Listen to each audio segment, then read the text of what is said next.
What was that? Muting your mic.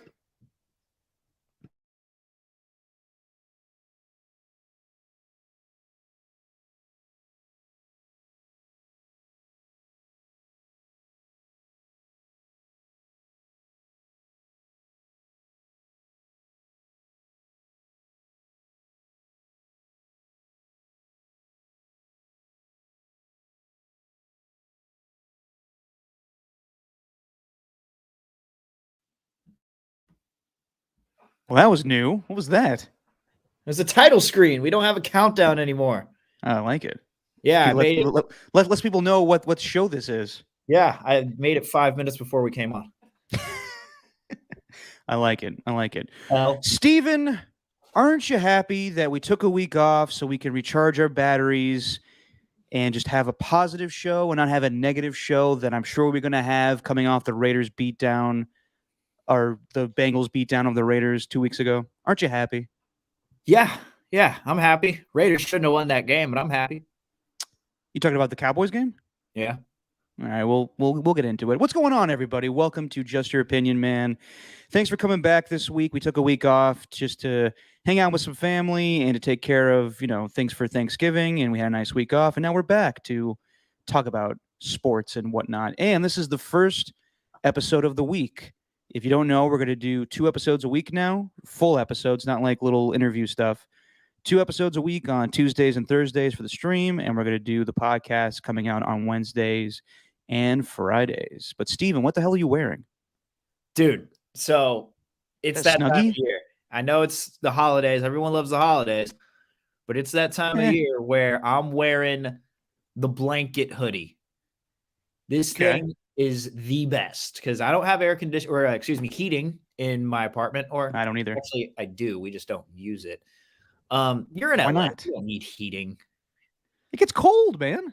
Does it? Yeah. I get cold in LA. Coldest thing is everyone's hearts over there. Not wrong. But it's a gift that I got for Jessie for her birthday, I think.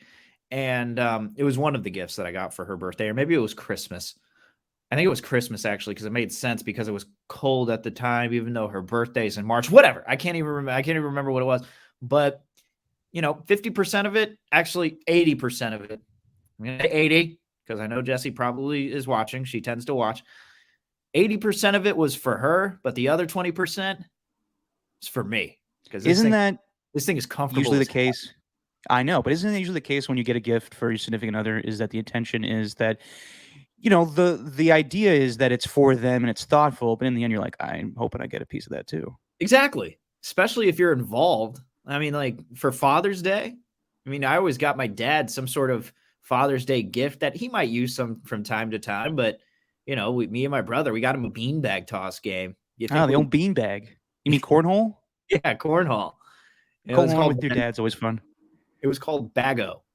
And I never heard anyone call it that. Bago? Yeah, that's what it was called. That was the brand of the thing. It was a branded cornhole game. A knockoff one you get at like Walmart. It is a knockoff one you get at Walmart. Actually, I think we got it at Sports Authority. But that was one of those gifts. Dick's Sporting Goods? Yeah, no, Sports Authority. Oh, the actual place. Yeah. Did you not hear me? Our Wi-Fi is a little shoddy here. Yeah, the connection's not great today, but we'll get through it. What I always got my dad for Father's Day was the gift that he didn't open the previous year, so saved a lot of money. Nice. Well, you're wearing a nice hoodie / is that a Snuggie or is that just like a knockoff thing too? Hoodie. It's a blanket hoodie. Okay. It's a hoodie that's made out of this material. Ooh. And it goes all the way down to your legs, so you can cover up your legs with it. It's really a 2-for-1. You're killing 2 birds with 1 stone. Oh, and 2 sheep. Yes. Yeah. A lot of sheep were killed in the making of this blanket. Sorry, sheep. Well, you're wearing that, and I'm wearing oven mitts. Oh. As you can see, this one is burnt because I left it on the stove for too long, and this one's got a bunch of superheroes on it. The reason I'm wearing oven mitts is because we planned on doing a show last week, but things happened and we didn't do it. But the bet we were going to have, we have 2 bets. Usually every week we do our wins or wangs, where whoever loses the NFL picks contest has to eat spicy wings. And I lost that. So I got to eat something today, and I'll break that down in a little bit here. And then we went face to face in fantasy football. And in our league, Tickle My Butthole, you beat me with your team, Team WAP, and my team, Training Bra, lost to you. I don't know what the difference was, but what we had on the line was the last episode we did, I made fun of Gary Payton II's nickname, or supposed nickname, the Midden. And so, because I lost, I'm wearing oven mittens for the entire show. Yeah. So there you go, Steven. A man of my word. How long have you had that burnt oven mitt for? Say what? How long have you had that burnt oven mitt for? Probably a couple months now. Why don't you just get a new one if you burnt it? Because it still works. Okay, so it's not burnt beyond use. No, yeah, I mean just the front, but like this is the palm of my hand. It's still good to go.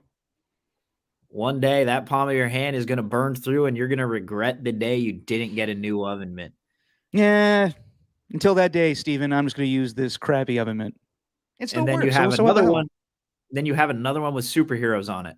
Yeah, both these aren't mine. These are just our communal ones we have with my roommates. Oh, fun. Yeah, exactly. So I'm not going to replace this. Is a good oven mitt. And I feel bad because I burnt, my roommate's oven mitt. So I should probably get them a new one, but You should get them a new one for Christmas. That way. I don't celebrate Christmas, Steven. Full circle. You'll both be able to use it because we all get gifts that we actually kind of want to use. So you should just get a new oven mitt there. You really can't point in oven mitts, but yes.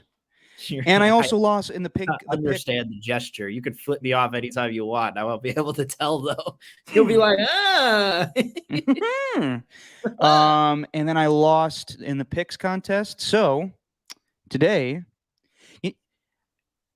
I've been trying to find. I love how I'm just like pointing at you with my oven mitts. I've been trying to find for the longest time since we talked about it. These Applebee's Cheeto wings. Boneless wings. I'm not a fan of boneless wings, but from what I've been told, they're really good. They're really good. And there is not an Applebee's anywhere close to me. So I cannot get these wings. Can't get them. So I decided to go. I only lost by one, so I only have to do one wing. So I'm eating Megan Thee Stallion's Hoodie sauce chicken sandwich. I don't know why it's called that. She missed a golden opportunity. She's got that song WAP, right? Should be called the WAP Her.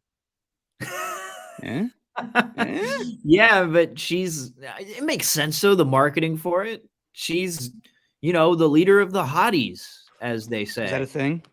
Yeah, Megan the hot girl and whatever. It's like real hot girl shit.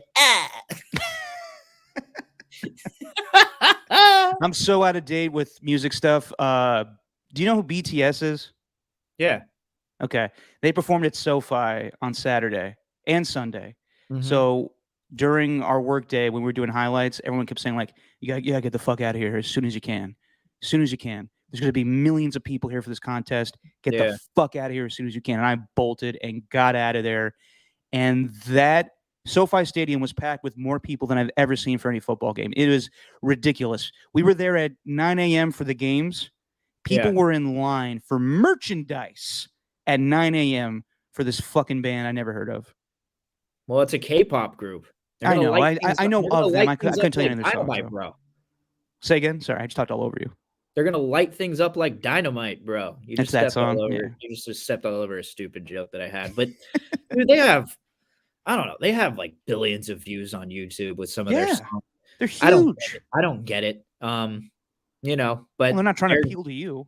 They're incredibly popular though, so whatever. No, and they're performing again today. I'm not working today. And Thursday. So luckily I'll get out of there quickly and not have to deal with the BTS traffic. I don't know if it's BTS, but that's their name, right? Oh. Yeah.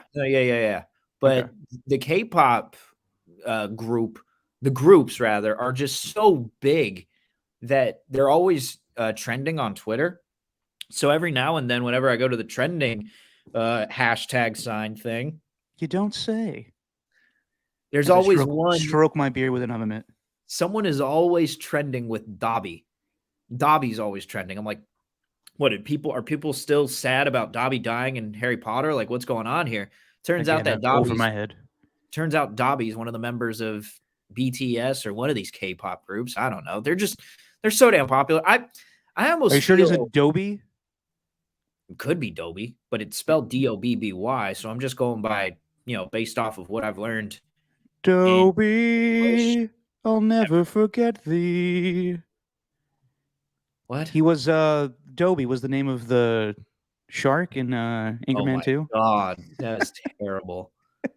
Speaking of which, do you know that Will Ferrell and Adam McKay hate each other now? Why? I'll get into it the next podcast, but that's just sad. What, I have to wait till the next podcast? That's a tease, ladies and gentlemen. That's a tease. That's terrible. That's not going to get people to tune in. What? Why? So apparently, Adam McKay is producing the Lakers documentary for HBO, right? And he originally wanted. Whoa. It's not a documentary. It's the show, right? Sorry, not documentary. A miniseries, a biopic. Right. Yeah, if you will, biopic, whatever. And he wanted originally Will Ferrell to play Dr. Buss. And then people on the cast were like, or not people in the cast, but people in production were like, we kind of like John C. Reilly better. He looks like Dr. Buss, and I think he would be a better Dr. Buss. So he was overruled on that, and he was like, I'll call up John, and he'll do it. Called up John, recast him. Will Ferrell was not notified of this, and they are not on speaking terms since. It's been a solid 2 years since this happened, and they've dissolved Gary Sanchez Productions. They're no longer doing that anymore. Adam McKay's made a lot of movies since that time, but and he hasn't had Will Ferrell be a part of them. I think he's produced a couple of them, but they're not working together anymore, and they're not on speaking terms. Sad. Yeah, I'm looking at Jerry Buss right now. I think. I mean, it's supposed to. It's supposed to be from the 80s, right? Because it's from the Showtime Lakers. So let's just search up a pic here. Yeah, I guess I can understand. But that's not the point. The point is that Adam McKay just made the move without calling his buddy Will Ferrell. Well, I'm you know me. I'm as big of a Will Ferrell fan as anybody, but Adam McKay's the hot ticket right now, man. Will Ferrell's kind of fallen out of favor. Like, he doesn't make anything besides, a crappy Eurovision movie, which is funny to a few people here and there. Yeah, didn't catch that, and I am watching his show on Apple Plus. It's pretty good. Not Apple Plus, but Apple TV. Is it good? It's really good. The one with Paul Rudd, right? Yep. Yeah, I don't know, man. That's interesting, though. Gary Sanchez Productions no longer. Mm-hmm. The gun and the coffee in the title sequence. And the whip. And the whip. Yeah, you got the whip. But, I mean, he's got that move. I mean, Adam McKay's making moves, though. He's got that movie coming out with DiCaprio and Jonah Hill and whoever the leading lady is in that one. I can't remember who it is. Lawrence, I want to say. Jennifer Lawrence and Meryl Streep are in it. JYOM. Big old cast. Yeah. It's all about, like, climate change and all that stuff. Yeah, so, pretty much. Yeah, man. Adam McKay is really the hot one in Hollywood now. He's kind of been that's interesting. He was the one in the back seat, a majority of that time. No one knew who Adam McKay was. And you watch the other guys and you're like, oh, so he's Dirty Mike. Dirty Mike and the Boys. Dirty Mike and the Boys. And you realize he's Dirty Mike. So you're like, oh, that's what Adam McKay looks like. And then as time goes on, you realize that he's kind of the brains behind the operation along with Will Ferrell. But now it looks like Adam McKay's on to bigger and better things. Damn. Yeah. Yeah, it's sad. So Adam McKay is also the guy that hoses down Paul Rudd in the first Anchorman, saying, "This is worse than the raccoon on the copier." But anyway, Steven, we'll talk more about more goofy things on the next podcast. We're trying to make these podcasts on Tuesdays all football heavy as we recap the week in the past. So we'll talk about all that stuff, Raiders, Niners, the week that was week 12. And all that stuff. But real quick, how was your Thanksgiving? It was a solid one. I spent it with Jesse's family. And have you ever tried this? It was just a regular Thanksgiving dinner, football on all day. We went over there at about 1 o'clock. or not 1 o'clock, 2 o'clock rather. So I had the Raider game on in the beginning here, then had it on my phone on the way and whatever. You ever had hot links in your stuffing? No. Pretty good. It sounds like it. a nice little mixture. I was pleasantly surprised by it. Like the food was all really good, and then I was eating the stuffing, and then I was like, huh, there's a little spice in this, and then I realized probably the hot links. I kind of like, they diced them up, put them in the stuffing. Jesse's mom's idea? No, Dad? No, it was Jesse's aunt that did it. Maybe her dad, maybe her grandma. I'm not sure, but it was solid idea. It was pretty good. Have you ever done a fried turkey? We didn't fry turkey. Have you ever done one though? Yeah. Oh God, is it good? I've always wanted to do that. I've had it. Yeah, it's really good. It's juicy and salty. It's delicious. I need to do that one year. How was your Thanksgiving, Derek? I had to work, Steven. I had to. My Thanksgiving sucked. I had to. I watched whatever the hell the Bears and Lions was, and Jesus, like the Lions were set up to win that game and just pissed it away. Good Lord. I watched the Raiders and Cowboys on my way to work as I had to do the highlight for Bills and Saints, and that wasn't much of a game. So I got some free food at work, but that was my Thanksgiving. Feel sorry for me. Wow. So you had to do highlights for Bears Lions? No, I had to do Bills Saints, the late one. Okay, so you just watched Bears Lions. Yeah, I watched Bears Lions in the morning and then went to work, watched Raiders and Cowboys, and then did the Bills and Saints game, and then ate some food and got out of there. Can I be honest with you? Be honest. That's all I asked for, Steven. I watched the second half of Bears versus Lions, but you know what I watched during the first half? The Macy's Day Parade? Huh? The Macy's Day Parade? No. Come on. Macy's Day Parade is fried like your glove, like your mitt. Burnt. It's burnt like your oven mitt.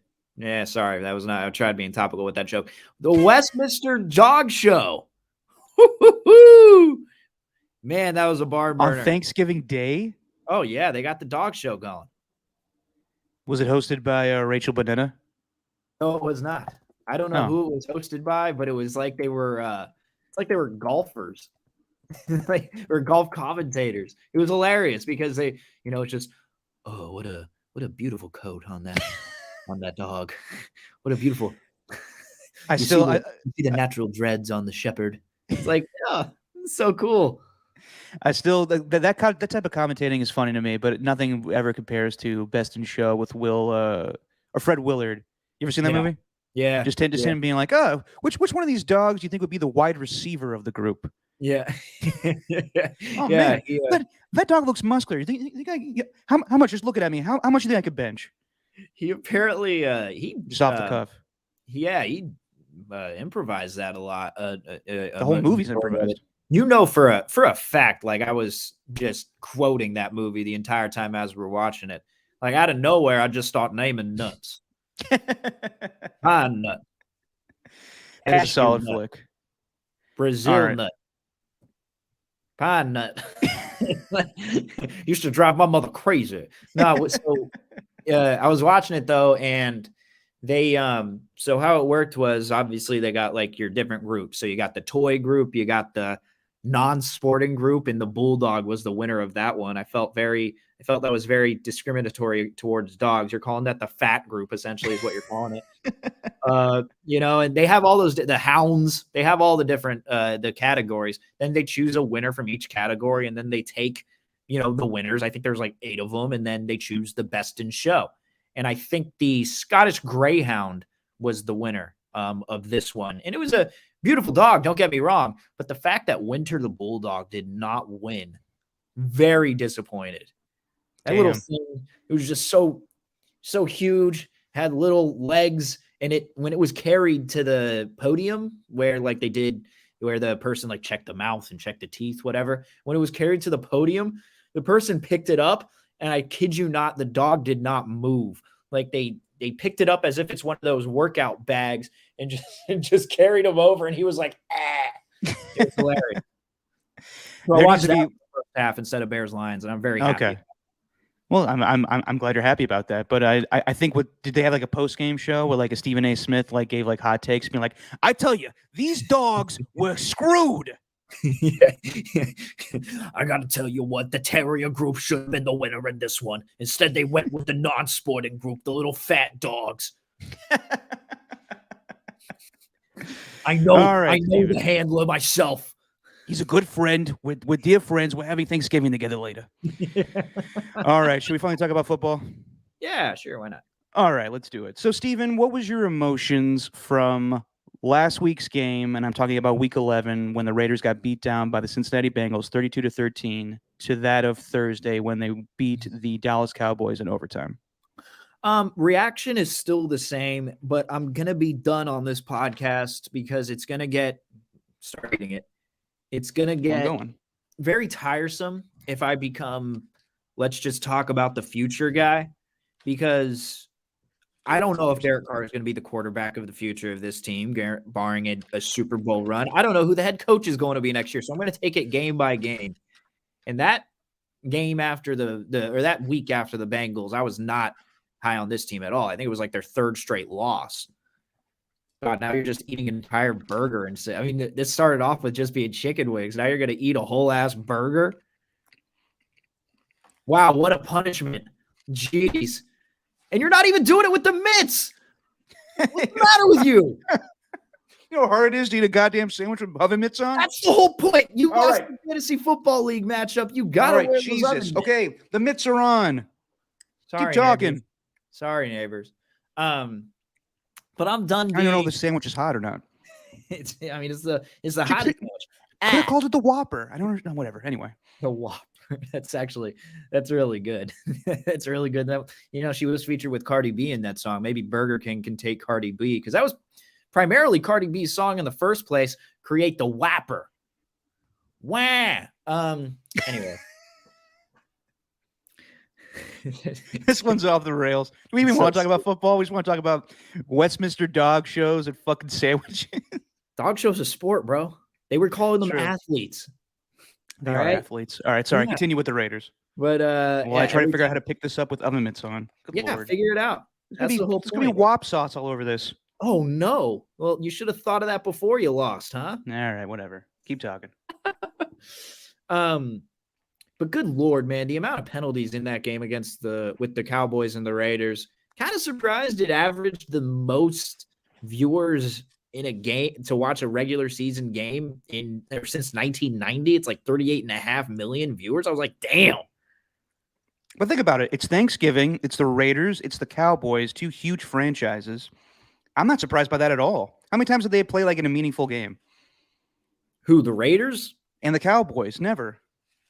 No, not in a long time. Not since like 95, or that Sunday night game a couple years ago where Derek Carr fumbled in the end zone and Gene Steratore whipped out the fucking index card to measure the first down. But was this a meaningful game though? Like, would you count this meaningful? Okay. Yes, it was. It was, Steven.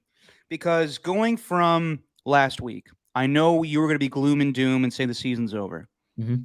And you would be right to be so, or right. You'd be right to say that, considering that the Raiders at that point lost 3 in a row, and they got manhandled in that Cincinnati game. It was like typical game this time of year. You know what I'm talking about. In years past, where they like stay close with the team at home. It's like in that game, like 16-13, and then the Bengals just pull away in the end, scoring 19 in the fourth quarter to win 32-13. It's happened every year. Like last year against the Colts, a couple years ago against last year against I forget who it was, but there's just so many games where they've like been at home, they're playing a team close, and then just the fourth quarter they collapse. So yes, it looked bad. They still had a chance. They're still at 5-5, but I thought it was huge for them to come out last Thursday and beat the Dallas Cowboys. And I know the Cowboys didn't have Amari Cooper. I know they didn't have CeeDee Lamb. They still put up 33 points, and it might have been a different outcome if Amari and CeeDee Lamb play. But given the situation and Anthony Brown being called for 4 fucking defensive pass interference plays, I thought it was a huge win for the Raiders. It was. I don't know how they skated by it, though. They shouldn't have won that game. In a weird way. Well, why do you say that? Well, because every single penalty, I went through it. I took quite a bit of time. It was a real sad use of my time, but I did it. Was going through each penalty that was enforced against the Dallas Cowboys, and I think 10 out of the 14 penalties that they had had something to do, and some of them were even declined too, so they didn't even count. That's how it works, right? If you decline a penalty, it doesn't count as a penalty, right? No. I mean, it doesn't go up on the stat sheet. So there were some that were even declined, so it was more than 14. But they were all impactful in the game. And every single one, it felt like it happened on a big play. Like you mentioned, Anthony Brown with the 4. Micah Parsons, who's just a beast and was taking advantage of Brandon Parker all day. He had a roughing the passer, which probably shouldn't have been roughing the passer because, I mean, as someone said, it's like Derek Carr's helmet ran into his knee or something. I don't know. There's something random like that. But every single one, they got a first down out of it. At least the Raiders did. And that was the Cowboys on defense. And then on offense, early in the game, there was one on, I forgot who it was. I think it was the center. And Tony Pollard just broke off for a 31-yard run. And instead, the play doesn't count. And they just end up punting it away. I mean, the Cowboys stayed in that game. And a lot of it was the Raiders stayed in that game. A lot of it was because of the defense and the penalties. So I was happy about the win, but good Lord, man, it's hard to look at that game without looking at the penalties and thinking, I don't know if they win when those penalties aren't called. But that plays a factor in stuff like how many penalties were called for the Niner game against the Colts. That's just part of it. Yeah, that's what I'm saying. Like that's a benefit to pick on a cornerback that's going to give up dumb penalties. I can't remember the last time a DB was called for 4 pass interferences in a game, and I have to believe the last guy that did that was Stanford Routt. Remember him getting called for everything? Yeah, all the time. By the way, that was incredibly hard to open my water bottle and go to my notes while using these. Well, just want you to know, this is the pain I'm in, Steven. This is the pain of trying to maneuver things around with oven mitts on while I eat this chicken sandwich, and the honey sauce is a little tangly hot. That's the brain. That was my brain working when you said we need to create a punishment for the fantasy football league. You said because we're facing each other, so you're just like, let's create a bet for this. Instantly, boom, off the dome. You got to wear oven mitts the entire show. Yeah, check out the big brain on Steven. I did love Derek Carr lining up at wide receiver and telling Trayvon Diggs, "You want some? You want some of this?" Oh God, you don't like that? No. Who are you, Derek? Shut up. It's like, me or Derek? Not you. But it's like, Who am I? Balls. You know the ball. As a matter of fact, if anything, that's telling Trayvon Diggs, hey, man, the ball's not coming to me. Yeah, basically. You go man up. It's like, hey, Trayvon Diggs should have taken that as an opportunity to just start running toward Marcus Mariota behind the line of scrimmage without going offside as soon as he possibly could. That's what I would have taken that as. I mean, everyone, it's funny, Derek Carr, but I was whatever. Yeah, it was weird, dude. I found myself like not rooting for the Cowboys in the first half, but I found myself watching the calls, and I'm just like, how do they call that? Like the Darren Waller catch that wasn't, but it was a fumble. They call it an incompletion. I don't get that. Like that. Now that was incomplete. He didn't maintain possession of the ball for that long. Yes, he did. He had like 2.5 steps down. I think that we need to. I think that we need to have in the NFL a better explanation for that rule than just making a football move. Thank you. It needs to be a duration of time that the receiver has the ball in his hands. That's a good point. I like that. No, for sure. That's because that's the most confusing thing. No one knows what a football move is. Like, is it tucking it away or just like moving or like making sure the ball's like tucked away into your arm? Or like the football move is just like, that's just a statement that's stupid that basically the refs are just like, if it looks like a fumble, it's a fumble. Yeah, it doesn't make any sense. It doesn't make any sense. Good news on Darren Waller, though. He's day-to-day and sounds like he may suit up for this weekend.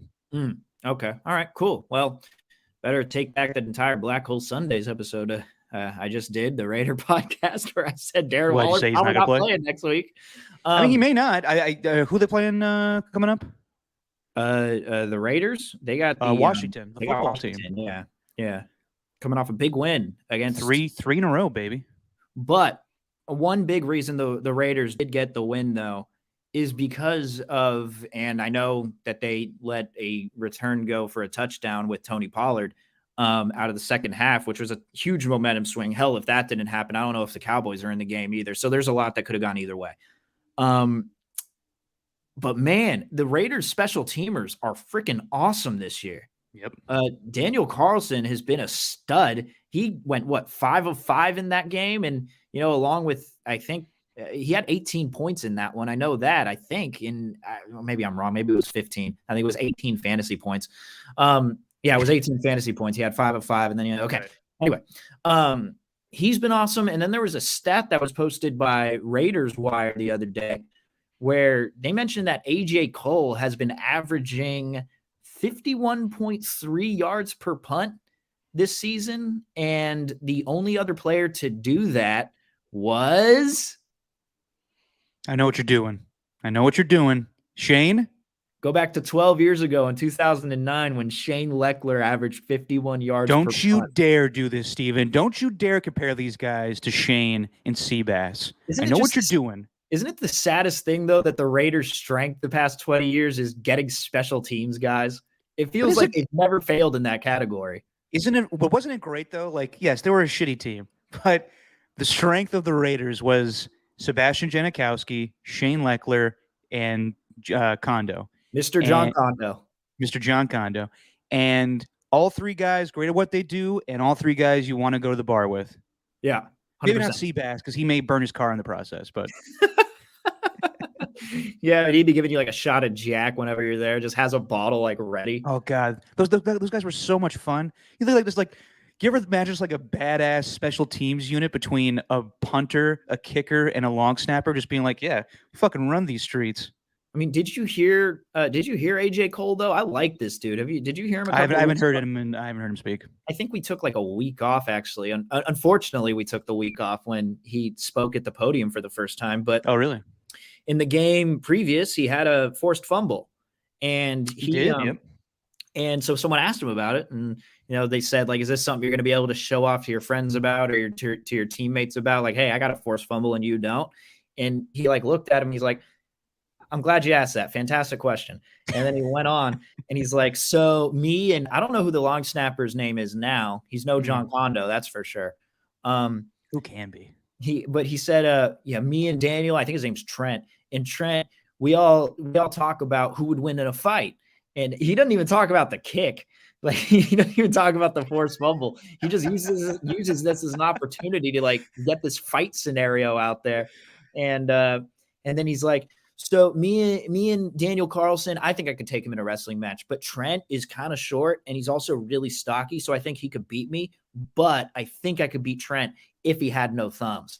And it's like, that's random as fuck. It's so random. And then they were asking, the reporters were asking follow-ups and stuff. And they said, do you think that your special teams unit can take on the other special teams units in the NFL? And he goes, oh, what, like Anchorman style? Yeah, I think they could do that. Jesus Christ, this guy sounds amazing. I got to watch his press conferences. It's just so funny how these special teamers probably think at practice. It's like, all these guys are so focused on whether they should play cover 2 or cover 3 defense, how to disguise their blitzes. Then on offense, you got the wide receivers, wondering how to run the routes that Henry Ruggs was running and how to make up for that route tree without him there. And then you got the special teamers who are just like, hey, I think I could beat you in a wrestling match with opposable thumbs. Or without thumbs. Yeah. It's like, dude. So I love that guy. I love the special teams unit. As we know, special teamers could be the most interesting people because they don't talk that much, but when they do, they just kind of have they don't take themselves seriously, which is a good thing. They just have a good sense of humor about themselves. Like Marquette King, fantastic interview, funny guy. Shane Leckler, same thing. Pat McAfee, obviously. Special teams guys just have a real goofy attitudes towards the media because they don't get to talk that much, and when they do, they just want to dick around a little bit. It's also a nice way to make a living within the NFL world. Hey, true. I'm going to be able to get paid, stop it.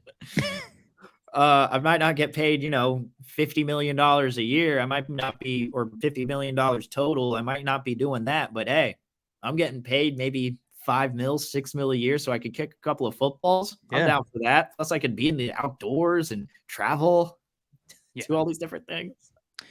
I'm glad, Steven, that the Raiders were able to rebound and not have a 4-game losing streak. And if we did a show last week, I would have come on here and told you and all of Raider Nation, as I'm pointing to you with an oven mitt, Yeah. I know this sucks. This time of year, the Raiders usually start to collapse. They have a good start, and then they start to shit the bed. And I know this season is just the same as the rest of them in the fact that they've, start to lose games. But it's different. How many teams have had their coach resign in the middle of it like this? How many teams saw their wide receiver drafted a year ago kill somebody and then get released? I understand it's the same result, but it's a totally different team, a totally different season. So let's see what happens here. They may be able to pull out of this. Yeah, and I'm kind of at the point now, and I would love your take on the Raiders-Cowboys game. I kind of just mumbled on there and really didn't let you get your opinion on it because I need your opinion, man. I was in the middle of a nice... God, I'm all over the place. Go ahead. Sorry. My bad. But no, I'm at the point really where dropping shit now. There's something. Meeting. Go talk. Oh. There's something relieving about just knowing that you can focus on football because, they don't have a backup quarterback who's waiting in the wings who could possibly start if they tend to fall out of favor. There's, it seems like they have themselves a pretty solidified roster and all you can do is focus solely on the games going forward.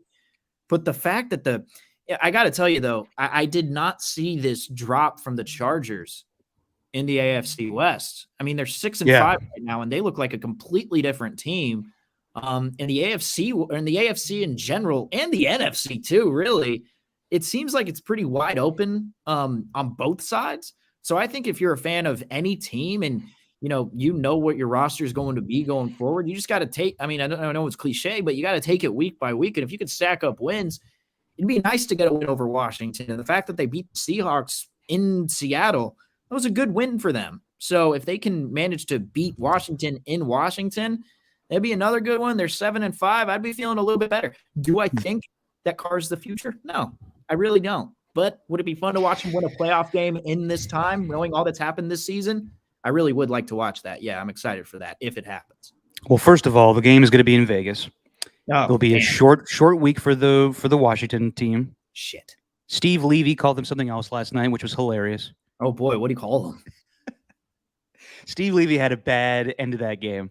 Yikes. The game is okay. Well, first of all, I don't know what the hell Ron Rivera is doing. Kick a field goal and go up by 2 possessions. They don't do that. They leave the Seahawks in the game. It's 17-9. 8 points get them to tie the game. And the Seahawks come back and score a touchdown to make it 17-15. Have to go for 2 to get it. They don't get the 2-point conversion, and Steve Levy screams out, "That seals it! That seals it for the football team." Totally forgets that there's an onside kick coming, and the Seahawks recover it initially, and then their penalty is called, and it goes to the football team. And I tweet out, of course, because I can't stand Steve Levy. I'm like, oh, that's funny. I thought the game was sealed on the failed 2-point conversion. That was the least of Steve Levy's problems. The football team then kneels, and then Steve Levy says on Monday Night Football, the Washington Redskins have won 3 in a row. Realizes what he said, and then tries to make up for it awkwardly by going, "Yep, Washington with 3 in a row. WFT indeed." It was hilarious. Yikes. That's not good. Oh, man. I digress. Okay. But I want to know your take on the Raiders Cowboys since I rudely interrupted you and started. No, you're good. I was occupied by oven mitts and a WAP. You look great. Thank you. I'm dropping shit too. This is a mess. But hey, we're here. So I think it was a great win. And it's funny how things change when you throw a deep pass to Deshaun Jackson. And I know he just got there and he needed time to grow in the offense. But let's stop laughing at him for that fumble he had against the Chiefs. He made a great play for the touchdown and started things going. Running game was solid. Josh Jacobs ran well. I thought just Derek, I'm with you. I don't know if Derek Carr is the future, but I think he's the now and present. And Raider fans should appreciate him. He's leading the league in passing yards. he may not be the guy that, can beat other great quarterbacks, but hell, Matthew Stafford may not be that either.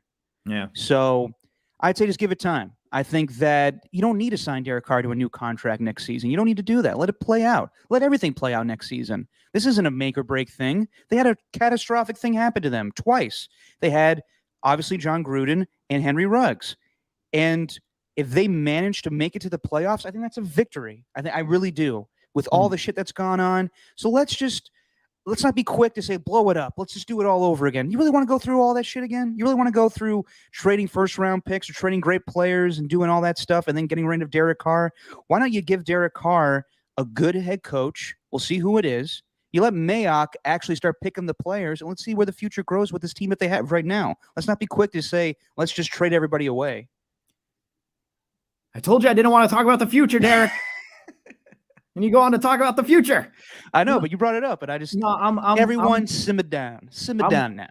I'm with you. But it's been 7 years. It's been a very long time. And it seems like the football gods hate Derek for some reason because nothing ever goes his way. I know. Like it's not even a knock on him. Just sometimes quarterbacks need a new change of scene. Like I want him to succeed. I think he's Are you calling him a mush?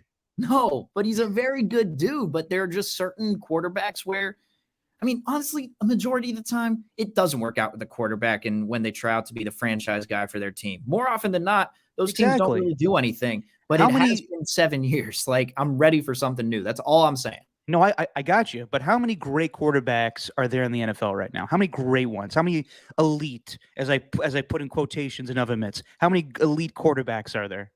Man, I can't even tell you. I don't know. Exactly. I don't know. So, like, right now, like, I'm watching Matthew Stafford. He's thrown 3 pick sixes 3 weeks in a row. Not a pick six 3 weeks in a row. Not 9 pick sixes, but you get what I'm saying.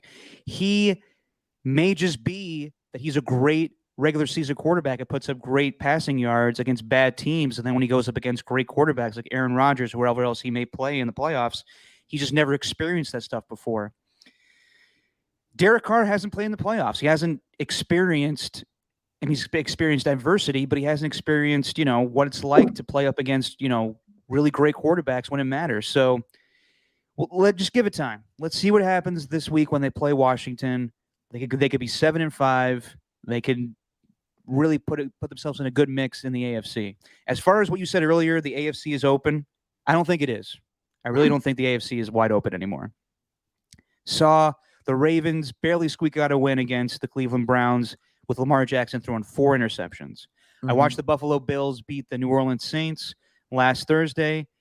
Josh Allen looks okay right now. I don't know what he's doing, throwing weird interceptions at times. They're all right. They're not the same team as they were a year ago. Honestly, the 2 best teams in the AFC right now are the Kansas City Chiefs and the New England Patriots.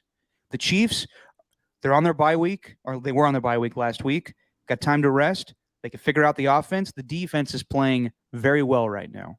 Very well. And you could say they didn't play against Aaron Rodgers and they didn't play against Amari Cooper, but they still managed to keep those teams in single digits. So I think they're playing great right now, and the New England Patriots are just kicking everyone's ass. It'll be really interesting to see what happens when they play the Buffalo Bills on Monday Night Football. But I think for the Raiders' sake, the goal is to just make the playoffs. Just win, baby. Just make the playoffs. Yeah. Yeah. But I also think that it's not to say it's why. Maybe that's the wrong way to put it. But I do think that really every team right now seems beatable. I know it's like that every season with the NFL, but there are just some teams you look at and you don't think the Raiders have 0 chance. Raiders have no chance. This whatever team you're a fan of, they have no chance against whoever the top of the AFC or the NFC is. But I don't feel that way. Maybe the Bills. I'd feel that way about the Bills. I think the Chiefs can be. I think the Chiefs can be beat. I don't know about the Bills when they're rolling. I mean, when they get going, man, they're just so damn good. Say the same thing about the Chiefs, though. Get the offense going. The defense is playing really well right now. Yeah. I don't know. And haven't the Chiefs like had a pretty soft schedule lately in their 4 straight wins? I mean, I know a win. They beat the Giants. They beat the Raiders. Well, they beat the Raiders. They beat Packers. The Cowboys when the Cowboys did not play their best football. They did beat the Chiefs the Packers when the Packers had Jordan Love and they beat the New York Giants 20-17. But before that, they got crushed by the Titans 27-3. So, it's 4 wins on the schedule, but I still think they're very beatable. One guy, though, we haven't even mentioned him from the Raiders yet, but who would be their typical New England Patriot, as we're talking about the New England Patriots. But we haven't mentioned his name. Hunter Renfrow was huge in that game. Yep. And this man going deep. I mean, he's making less than $1 million next year. And after next year, that's when his free agent year comes up. And seeing these contracts that the Broncos just gave to guys like Cortland Sutton and Tim Patrick and those guys, I think that they could get a lot of value, I think they could get a lot of value out of Hunter Renfrow for an amount of money on average that is, nowhere near the top within the NFL.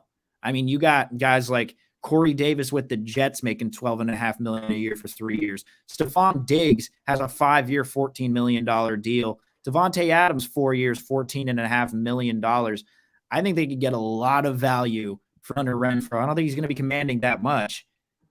For that receiver, I mean, I'm ready to pay him right now, to be honest with you. He's done enough in his 3 years of time. I want him to get paid. Like, I love Hunter Renfrow. He's so reliable. He has so much heart, and he's always I love this about him.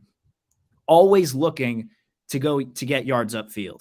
Never wants to go out of bounds. If he catches the ball outside the numbers, he's always cutting back inside to try and get some extra yards and get the first down.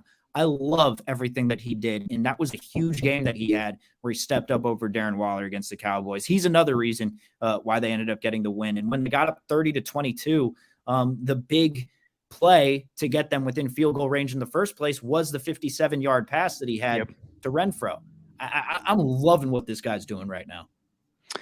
How much does Cooper Kupp make right now? Good question. Let me check that out for you. Let me How much did Julian Edelman make when he was playing? He was never one of the top wide receivers. I'm telling you this. I wish Spotrac had like a category for small white slot guys.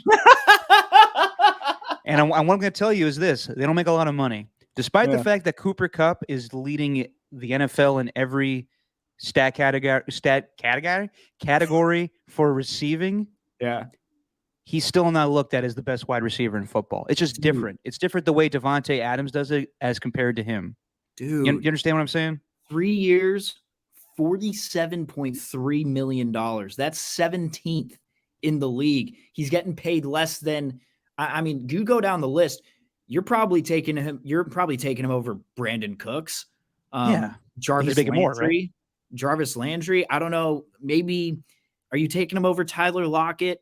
Are you taking him over Cortland Sutton? I mean, now, yeah. I mean, Robert Woods, would he be that guy? I don't know, man. It's just, yeah. Because in the NFL, they don't see these guys as physical specimens. They see these guys as the average white slot guy that's skinny and fast and able to get volume, get a lot of catches, get a lot of yards, but they're not looked at as a Devontae Adams or a DeAndre Hopkins or it's Stephon Diggs. Just different. So Cortland Sutton. Yeah, Cortland Sutton, who hasn't really done a lot. He gets a lot of touchdowns, but he's not one of the best wide receivers in football. I don't think Hunter Renfrow is going to garner a lot of money, so I think you can get him on the cheap next offseason. Woo! I love that. By the way, one of my favorite, I liked this from Greg Olsen a lot in that game, was as soon as Darren Waller goes down and they get within the red zone, their third down play is to their third string tight end, Daniel Helm. I'm like, who the hell is Daniel Helm? But they're like, they'll never suspect it. Darren Waller's gone. We're going to throw it to our backup tight end, not Foster Moreau. Daniel I love Foster Moreau. And then it ended up being an incompletion, and they kicked the field goal. Yeah. Well, they used to do that with Lee Smith, the blocking fullback. What a time. Tight end.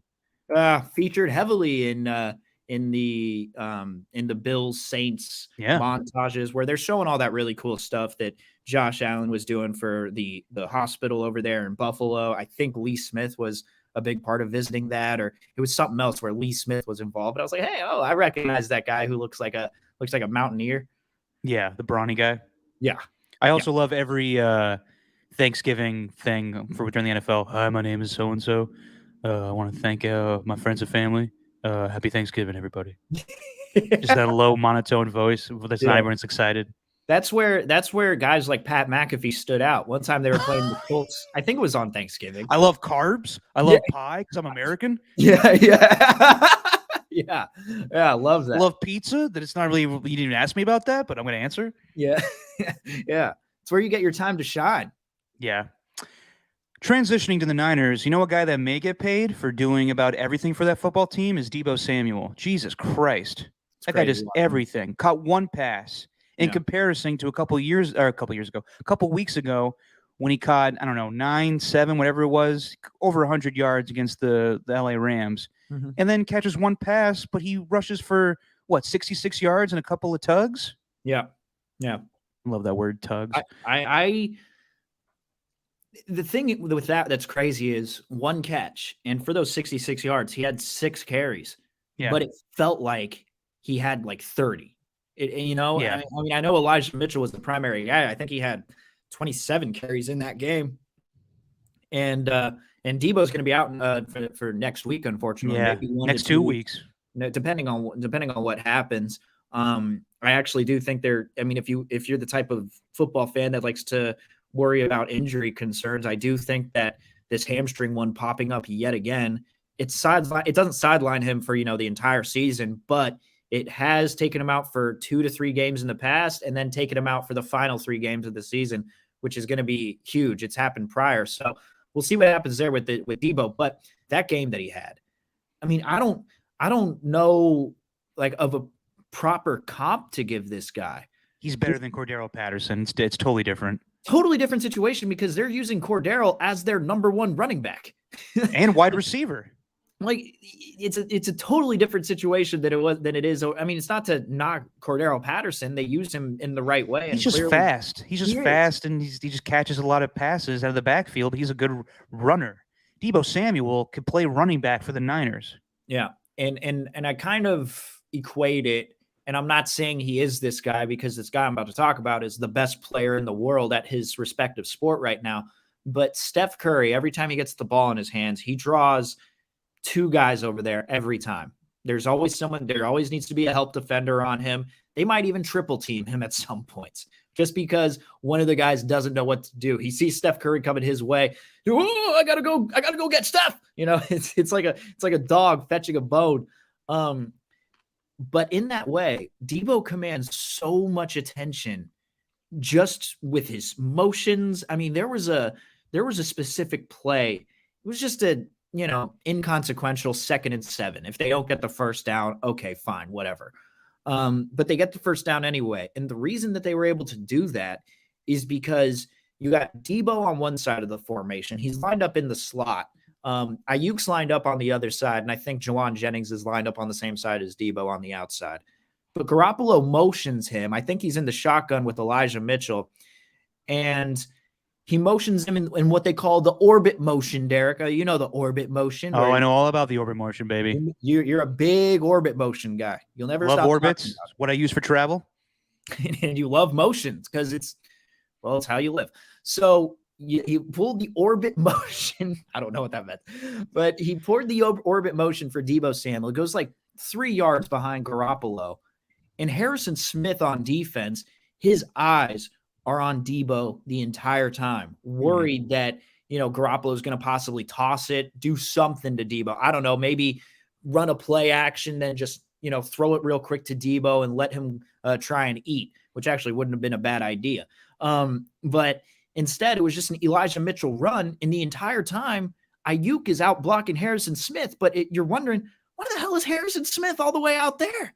Yeah. There's no reason for him to be. It's because Deebo's the one that's motioning, commanding his attention. It's those little details that Kyle Shanahan, I mean, dude, when he has Deebo as a running back, I mean, this dude is deadly with his play calls. It's a lot of fun to watch. If you're just taking a step back, not thinking about the future of the 49ers, you're not thinking about any of that. And if you're just really appreciating football, dude, it's a fun brand to watch. I don't care what anyone says. Exactly, Steven. Kyle Shanahan has so much going on each play that even if it's just a simple running play, there's so many things going on at the field at once that it just confuses the hell out of defenses. Mm-hmm. And they've won 3 in a row, And if we were doing a podcast last week, I would have said, okay, they beat the Jaguars, whatever. Talk to me next week when they play the Vikings. And they beat them. And I got to say, I think a couple weeks ago we talked about whether or not Trey Lance should be playing or not. I think everybody needs to apologize to Kyle Shanahan and Jimmy Garoppolo because they're doing exactly what they set out to do. They're playing well now. And I don't know if they're going to be a playoff team, but they're playing well right now. And Jimmy Garoppolo is not lighting it up on the stat sheet. He never was going to do that. And that's why they made the move at quarterback. They don't want him to do that much right now. And in the end, Kyle is figuring out how to play this offense right now. And Debo's running well. Elijah Mitchell is running well. Hell, George Kittle, he had just one catch last week. Mm-hmm. Yeah. He knows what to do with the offense, and I know everyone was questioning him when they lost, 4 in a row, whatever it was, and now they're playing well. And I think you just got to cut him some slack. I think that this was the goal going into the season with Jimmy playing the way he's playing right now, kind of managing the game. And, yeah, Kyle's doing what he does. He knows how to run the ball effectively by having so many things going on offense. I don't know if I'm going to apologize to Jimmy. Apologize, Steven. I still don't think he's very good. I think personally that Jimmy needs to be thanking Debo because really all it's turned into is, hey, we're going to run it down their gullet. No longer saying throat. It's gullet now. We're going to run it down their gullet the first 2 plays.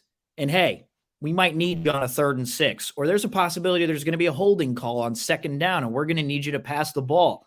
But really what it's come down to for Jimmy is make sure the offense is set up, make sure everyone's in the right position, make sure everybody's in formation, make sure you motion the right guys and do all those different things. And hey, if we get into a 3rd down situation, we're going to need you to be incredibly accurate when we run a crossing route over the middle of the field, 8 yards.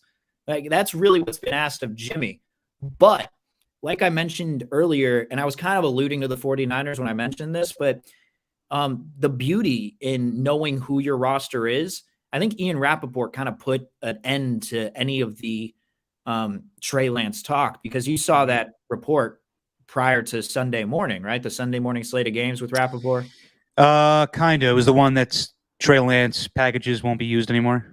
No, it was just really, and it was kind of weird how this came out at this time, but he said that they're no longer, their plan is not to move on with Jimmy Garoppolo in 2022, barring a Super Bowl run. Their plan is to get his value up, get as many picks as possible for him because they traded so many with Trey Lance. I mean, if they could get a 2nd and a 3rd rounder, I mean, a 3rd rounder is pretty valuable in my opinion. I think that'd be a good little deal, But I do think there's a beauty in that this is your roster. Trey Lance, that talk is over, no doubt. Like, that talk for this season is over. Next season, that's when we could start talking about it. But this one against the Vikings, to me, and I had a tough time wording it, and I did on the pregame show, the 5 a.m. show, and I didn't really know how else to word it. And really, it's one of those things where in retrospect, I could have probably looked at that differently. Right. But to me, it was the game of the season so far, because if you lose that game, the way that we're talking about this team right now is completely different to the way that we're talking about them right now. if they end up losing, because that Rappaport, if that Rappaport report, can you imagine, dude, if they would have lost and let's just say it was on Jimmy Garoppolo, can you imagine the outrage that would be saying, oh, we're only going to go with Garoppolo for the rest of the season and hopes to get his trade value up? Like, that's what we'd be talking about right now. Nobody cares about that report because they won and they're still in it within the NFC. Yeah. But that's the thing, is they're winning with Jimmy right now. And they, obviously they did a big move to get Trey Lance, and everybody just wants the here and now. They want to see him now, but he's not ready to play. We saw what he's capable of in the Arizona game. It's a lot of just running plays and a lot of read option stuff. And I don't know if Kyle wants to play that way. He'll play that way with Trey to a certain degree, but he wants to throw the ball. He wants to throw the ball the way the Rams are throwing the ball right now. He wants to run too, but I think this is the best situation for the Niners right now. They have Trey. I know that you don't want him to be like Jordan Love, where he doesn't get a lot of playing experience his first season, and you're like, Jesus, is this guy just not going to progress? But they have a plan in place, and he hasn't played a lot of college football even. So who knows when we'll see Trey Lance on the field? It may be later this season too if the Niners are out of it. But right now, Jimmy's playing well enough for them to win, and that's why they made the move. In the end, they know that Jimmy is not going to be the guy. Obviously, that's why they got Trey Lance. But he's doing enough for them to win right now. But they want to win better with having the quarterback making plays. Real quick, Nick Bosa is having a hell of a season. 11 sacks. He's playing better than he did. He's not forcing as many fumbles, but coming back off the ACL, he's playing way better than he did his rookie season even. He's causing a lot of pressure. Yeah, and he's doing it with a defensive line who really not the same. They can't get pressure themselves. I know the new guy, Omenahu, made a couple of plays in that game. He looked okay. I know Arden Key had like a 3-game sack streak, but don't be fooled, Niner fans. I know too well that he's just going to fool you and disappoint you when the time comes. As I was trying to warn people, but no one listens to me because who's going to listen to me? Nobody. Well, you're also up at 5 a.m. This is also true. And then, I mean, Eric Armstead's just been not a waste because there are times when he can dominate a lineman, he just doesn't finish. He's doing it on a defensive line that doesn't have any help. And then there's D Ford who just can't get on the field. Nick Bosa's, as far as, I don't know, man, when I'm watching football, it's really hard to, watch every single player, in real time. You can't watch every single guy, all 22, but I don't know. This might be like a little segment we can do. Just Nick Bosa has to be one of my favorite players on defense just to hone in on solely for him. Mm-hmm. Everything that he does, it feels like you could see, if you're paying attention to him every play, you could find a holding call a lot of the time, even though they don't call it, just because, holding happens all the time in the NFL and they just don't call it. But Bosa's been awesome this year. Awesome. Yeah. Same deal when you watch Khalil Mack or any of these other great pass rushers. Just they're doing so much. All right, easy there. They're doing so much each play that you don't see on the stat sheet, but they're just causing so much havoc. I think he's having a great season. And yes, to your point that the defensive line is not nearly as good as it was his rookie season, and yet he's getting to the quarterback 11 times this season. So he's having a fantastic season. Real quick, why the hell did Mike Zimmer go for it on 4th and goal there after Kirk Cousins was obviously not in the right mindset where he lined up under the guard, called timeout, come back and go for it on 4th and goal with 9 minutes left? You kick a field goal, it's 34-29. And you have plenty of time to then score the game-winning touchdown. I don't know why coaches feel so compelled to go for it all the time. Go for 2.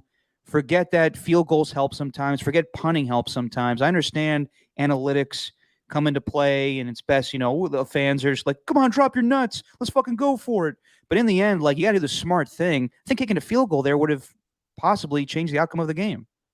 There's a possibility, but there's not a 100%. No, of course not, but it's not 100% that the defense would have made a stop because the 49ers would have just kept running the football. Although, I mean, since Debo was out at that time, maybe it would have been the smart move to try and kick the field goal there. Yeah, why not? Try and beat them without Debo. Yeah, we haven't even talked about that play at all. Kirk Cousins lining up under the right guard. Love that. What the hell? John Elway? What the hell was he doing? And I mean, Jonathan Vilma can kick my ass, but my God, that guy's a terrible color analyst. He is not. I haven't heard him. He's even noticed. He is not good, man. He's like, I'm sorry, I'm ripping him, and I feel like scared that I'm doing it. But this man is not that great with what he does. Now, granted, there were a couple of plays where he broke it down, and it's like, damn, there's a good point there by Vilma. You know what we're talking about. But there's also some other instances where, Adam Thielen in the challenge for the incompletion, he said, "Oh, that's a catch," and then Kenny Albert's throwing it to commercial break, and he says, "Jonathan Vilma says that it's a completion," and that's pretty good. And then Vilma's like, "Telling you it's a completion. The eyes don't lie, baby." Then they go to commercial break. Then right out of commercial break, as they're coming into the back end of the game. So it was still called an incompletion. It's like, and Vilma owned up to it. He's like, that's why I don't throw challenge flags. And it's like, well, yeah, Yeah, but I mean, I think we put a lot on guys like predicting plays now and like getting shit right all the time. Like that's not really what their job is. Their job is to analyze the game the way they see it. True, but also you need to call what's going on the field. And Kirk Cousins lining up under the guard, they totally missed out on an opportunity to call that out. They had no idea. Well, it took him forever to notice that. Like, why isn't the guard just being like, "Hey, Kirk, your hands up my ass. You're not supposed to be over here." I mean, it happened all pretty quick though. Alexander Madison is like clapping in the background. You had the right tackle who just stood up and stared at Kirk. But hey, dude, that's why Kirk, like, everyone always says this every single game. Well, I think Kirk Cousins is underappreciated, and you look at the numbers, you look at the touchdown interception ratio, you look at all these, and I'm with them. I think Kirk Cousins is a good quarterback, although I do think it's undeniable that he's just not good in the big moments. Now, he was in the Minneapolis Miracle. Don't get me wrong there. But what is he still over? And that was Case Keenum. That was Case Keenum. Yeah. So what is he still over in Monday Night Football? I think he was like 0-8. No, he won a game last year against the Bears, and he had that playoff win against the Saints. Speaking of the Saints and Jonathan Vilma being a bad analyst, you know who wasn't good? Drew Brees. Drew Brees was not good on Thanksgiving. Very boring. So dry and cliche, and it's just like, dude. But also dry turkey on Thanksgiving. Hey, why would you put him on the broadcast? I get that it's the Saints, and they probably planned that a long time ahead. And maybe they were expecting Jameis Winston to be the starter. But you can't tell me Drew Brees did not want to swear every single time that Trevor, I look like Eli Manning Simeon threw the football. No, you know who Trevor Simeon looks like? Eli Manning in 2010. A little bit, but you know how they have cartoons, like cartoon versions of themselves on Fox when they score? Yes. Trevor Simeon scored a rushing touchdown 2 weeks ago against the Eagles. His caricature that they drew from on Fox TV looked like Monkey Man from Hey Arnold. Monkey Man! Poor guy. Long neck and everything. I hear what you're saying about Kirk Cousins, but do you think if you ask Kyle Shanahan behind closed doors, despite the fact of that outcome of that game, who would you rather have, Jimmy or Kirk? He'd probably say, I'd rather have Kirk. That's a good question, man. I really don't know. Are we past that hypothetical now? Because it's been 4 years. No, but he's on record saying I wanted him. 4 years ago, though. Yeah, I know. I mean, we got to live with the name of the trade. It's too late. Yeah, exactly. But, it just feels like quarterbacks change so much during the course of their careers, especially in the span that Kirk and Garoppolo did, where they're essentially, I mean, I think they're around the same age, if I'm not mistaken, and Kirk might be a little older, but they're, toward the prime of where they should be as quarterbacks. Maybe he would, but I will say this, Jimmy, at least, like I said, he, gets guys lined up in the right formation, and it seems like he has a pretty good control of getting guys lined up whenever they're in quick, no-huddle situations. So I don't know. I mean, maybe. Maybe. I think he'd say I'd rather have Trey Lance than both of them. So I think he said I'd rather have Mac Jones than all of them. Mac Jones looks good, doesn't he? Doesn't he? Let's talk about that real quick. Week 12. Yeah. We've been off for the last 2 weeks. Some outcomes that happened the week before that we missed as I go through my notes. Wearing oven mitts, Steven. Well, what do you want to talk about? Which one? I mean, Bucks Colts was a great game. The Colts we haven't even mentioned in the AFC. Dude, you know what? You say I have to put an apology to Shanahan and Jimmy. I'm going to apologize to you. Oh, thank you. I'm going to apologize to you. Okay. Carson Wentz looks damn good. There you go. He looks damn good. Now, maybe it's the Tannehill effect, where you have a top running back in the league behind you, and maybe that opens things up for you in the passing game. But, man, that deep ball he threw to that one wide receiver whose name I don't know. Doolin, is that his name? I think so. God, that's as pretty of a deep ball as you could throw. I mean, he could throw the deep ball pretty well. What I was going to say was I was compared to last week. Jonathan Taylor scores 4 touchdowns against the Buffalo Bills, had an all-time incredible game, and then they come back, and they're playing the Buccaneers, who have a great run defense. I can't remember the last time they've allowed a 100-yard rusher. I think the one they allowed this year was Khalil Herbert, of all people. but they stopped him pretty well. The Colts didn't run the ball as much as they did last week against the Bills in the cold. But yeah, I thought the Colts were kicking their ass, and then just gave the ball away in the second half with turnovers. Carson Wentz throws that pick to Antoine Winfield Jr. when he's trying to throw to Michael Pittman Jr. And Jr. exactly, he gets sacked, and Shaquille Griffith gets the fumble recovery. Leonard Fournette scores 4 touchdowns. The Buccaneers had a really good game, but I thought even in the loss, I thought the Colts looked very impressive. They gave the game away, in my opinion. They should have won that game. Man, how impressive is it, though? How Tom Brady of a drive is it to go 11 plays for 80 yards everything in 3 minutes worth of time? Oven mitts, Steven. Goddamn oven mitts. Yes. That's the whole point. Yeah, no, it's just that was a damn good football game, man. And yeah. I mean, Carson Wentz, I know they're 6-6, but they've been rolling lately. I think they're going to contend within the AFC as well. I think so. Have you watching them on the in-season Hard Knocks? I haven't checked it out yet, but I really want to. Have you seen it? Yeah, it's not that great. Really? No. Why not? It's just kind of weird. It's I don't know. They focus on Carson Wentz and Frank Reich and Darius Leonard, but it just has a different feel. Like Hard Knocks, you kind of want to know about the guys that are kind of like struggling to make the squad. This one, they're trying to do more of what was the show on Amazon Prime, All or Nothing? That was better. This one, they just go straight to it, where it's like the Colts had a bad, rough patch in the beginning of the season, and now they're good, and they don't go through any of that shit. Huh. Okay. Interesting.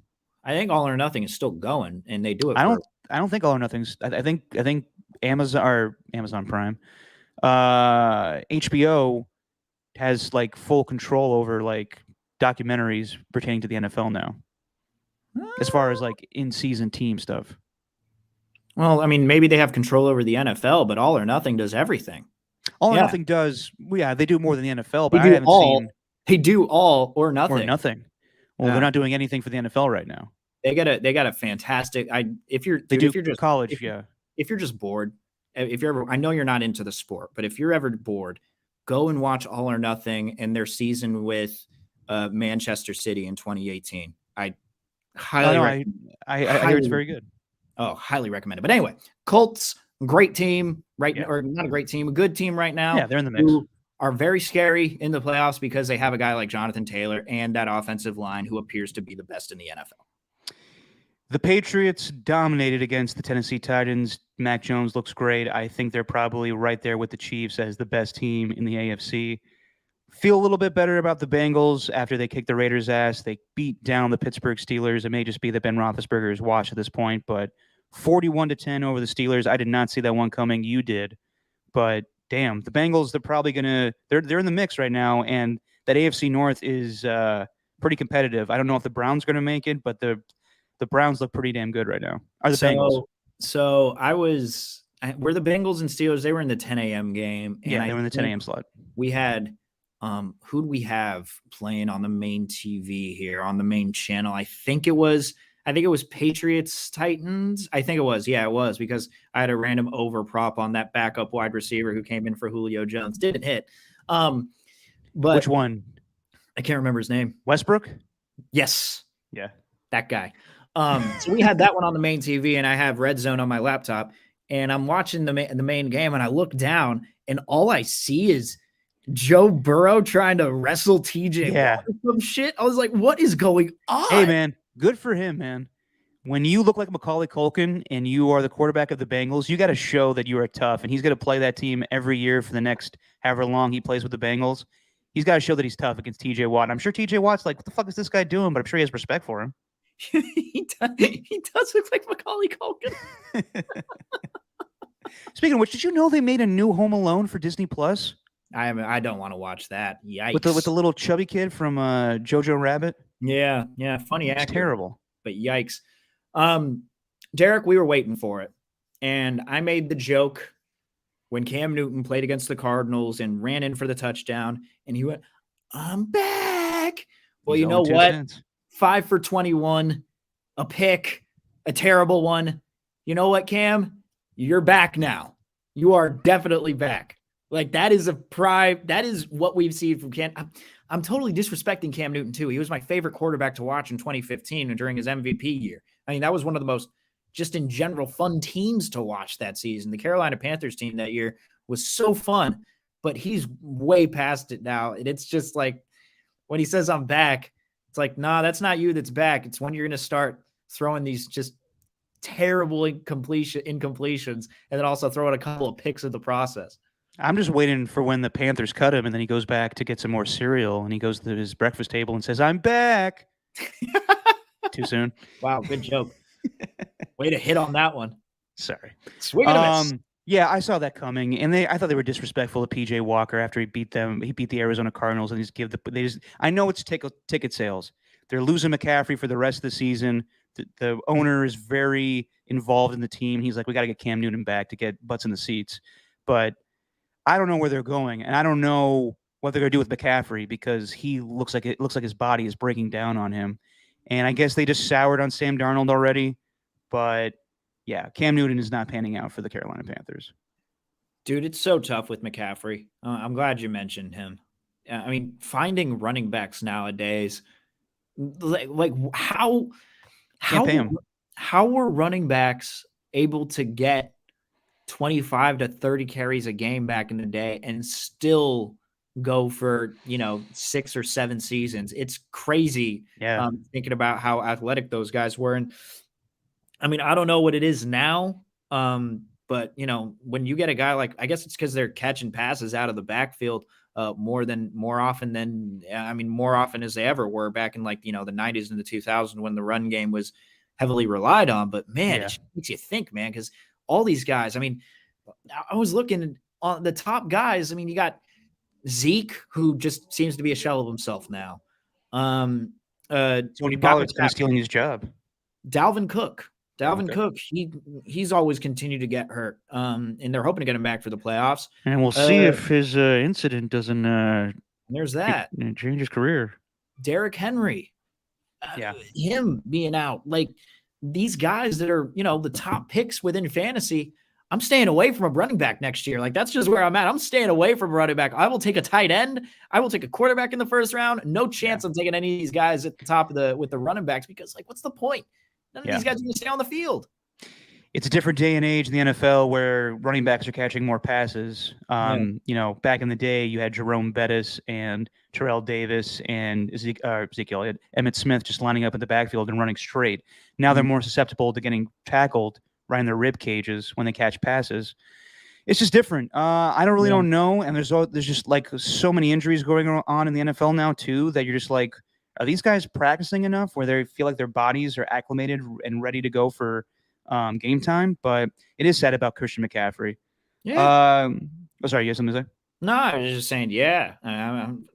I really don't. How can any of us have an answer, Yeah, I really don't know. But just going off of the results of Week 12, Packers get the victory over the Rams despite Aaron Rodgers' fractured toe, and I'm glad you didn't take your shoes off for this podcast. That was gross. You like how I went full Tarantino with that one? God, Tarantino's probably like, ugh. Oh, yeah. Push it closer to the camera. A bare foot with toes, and you could see space between the toes. Oh. I'm not mad at Aaron Rodgers for doing that because he was getting like a lot of shit for the COVID toe comment he made on McAfee. I'm mad at him because everybody just like started putting it on Twitter, like, I don't want to see that shit. But also, like, he's just fucking with people at this point. I kind of like it. He is. He's straight up just fucking with people. Yes, he is. Like everyone's completely forgot about his whole immunized thing. Nobody cares. Yeah, that too. No one cares about that anymore. Everyone just hates Aaron Rodgers, and I think he's really started to embrace it. And now everyone's hating Matthew Stafford, and they're comparing him to Jared Goff. Relax. God damn. I'm so tired of that. So tired of that. Like, I mean, I love you, Guru, but good God, saying that Goff is better than Stafford. Has Goff won a game? And I'm just like, dude, I don't know. It's really hard right now to be a Matthew Stafford fan because I was, and I think we both were a part of that group who, it's like one side or the other. It's very black and white with him. It's either, you think that he sucks, and the reason that Detroit was always a losing franchise was because he was their franchise quarterback. or you think he's really good and he just needed to change the scenery. I still think he's a very good quarterback, and everyone's saying, oh, this is who Matthew Stafford is. Dude's hurt. Dude doesn't have Robert Woods. I don't know. I'm not trying to make excuses for him, but it's very hard to back up his play right now. It's very hard to say that he's still a good quarterback. It's really hard to say that right now. I will admit to that. If he throws a pick six this week against the Jacksonville Jaguars, you know who's going to tie? Jamarcus. Nope. He's going to tie our good buddy Matt Schaub for consecutive weeks with a pick six thrown. Matthew Stafford is leaps and bounds better than Jared Goff. Good God. What's happening is he's hurt. He is hurt, but he's playing through it. And he lost the Deebo Samuel of the Rams offense. Robert Woods is crucial to their offense. And I don't think Odell is going to be able to save them. And their defense doesn't look like they'll be able to save them. Von Miller's having a hard time getting to the quarterback. Aaron Donald's having a hard time getting to the quarterback this season. Yeah. I still think the Rams can still be a good football team. Hell, they might even win the division. They're a couple games back, but they play the Cardinals in a couple weeks, so they can make it up. But just putting all these stars together and thinking like, yeah, we got an LA team that's going to be full of a dream team and superstars. They've 0-3 since they acquired Von Miller and Odell. Yeah, I don't know. And it may just be that Matthew Stafford hasn't played enough big games, so when he gets to the playoffs with his team, it's like, damn, we thought we were going to get more. He may need a year under his belt to get, used to Sean McVay's offense, have everyone healthy. They also lost Cam Akers that no one's talking about, too, at the beginning of training camp. So the team that we expected the Rams to be, they may not be, the flashy, 14 and or whatever the record are now for 17 games, but they're probably not going to have home field advantage in the NFC. They've lost now to the Cardinals and to the Packers. So I don't know about the Rams. We'll see. They're probably still a playoff team. Most likely they are, but the expectations that were put upon them with Matthew Stafford, I think, is just, let's just pump the brakes a little bit and see how they finish too this year. Yeah. I mean, for all we know, they could end in with a 10-7 record. I don't know what that's going to be. It's just so hard to say records now off the top of your head. You're just like, yeah, they could go 14-2, 14-3, 15-2, whatever the fuck. Dude, I don't even want to try to be in. But you did mention Cam Akers. How much do you think? Because I'm seeing the play action rate being brought up a lot. Like I think they're 23rd in the NFL right now in play action passes. Like that's how many of those plays they run. I mean, how much of that is Cam Akers just missing him and not having that threat in the run game? Darrell Henderson's a good back. I've always liked him, but he's not that guy that's going to scare opposing defenses. You know what I mean? Cam Akers is the guy that was going to be another pass catcher for them out of the backfield. So losing him was huge, but they managed to make up for it the first couple of weeks, just throwing crazily like the Buffalo Bills. They just got to adjust their offense right now. They're lost. They don't really know how to function as an offense without Robert Woods. And they're so pass heavy and just relying on the deep ball. And Vance Jefferson made a fantastic play. Odell made a good play on his touchdown too, but they just need to figure out that offense. They'll probably beat up on the Jaguars this week, but as far as like the Rams being a heavy hitter in the NFC, I'm not so sure about that right now. Yeah, I don't really put them up there. They have not looked very good, but you never know. You never know toward the end of the season. They could all of a sudden pick it up these next 6 games. Don't they have a bye week soon? When's their bye week coming up? They just came off the bye week for this game. Right. Okay. So you expected them to play well against the Packers, but they just shit the bed too. Speaking of the NFC West, I need to apologize to you, Steven, because a couple of weeks ago, as you apologized to me, I apologized to you. That's what we do on this podcast. We apologize to both of us. Mm-hmm. It's just your apology, man. Exactly. You said that you don't expect Russell Wilson to be back in Seattle next season. You bet, or I asked you to bet your radio career on it. Not much of a career. But I told you if Russell Wilson stays in Seattle next season, you have to quit radio. And you were like, oh, don't do that to me. But you might be right, sir, because watching them last night, between Pete Carroll, I think it's more likely that Pete Carroll gets fired. But between Pete and Russell Wilson, these oven mitts are fucking driving me crazy. Good. Between Pete and Russell Wilson, something's going to change next season.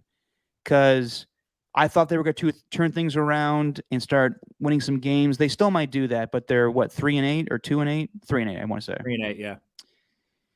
They're probably not going to make the playoffs. Something's got to change. Pete Carroll may go get a college job with all these college jobs opening up. But I do think you're right. It may not be that Russell Wilson is going to get traded, but I do think something's going to change. Yeah, and I mean, you know that DK Metcalf didn't get a target until what, like with 65. Where the hell's he been? I know, but it turns out that he's kind of fallen out of favor with his teammates. Apparently, like he's already the diva wide receiver thing. That's the reports. You know what? Never got much run. It's because it's a very dirty story, and nobody wants their star, star athletes. You saw that thing with the foursome, right? No.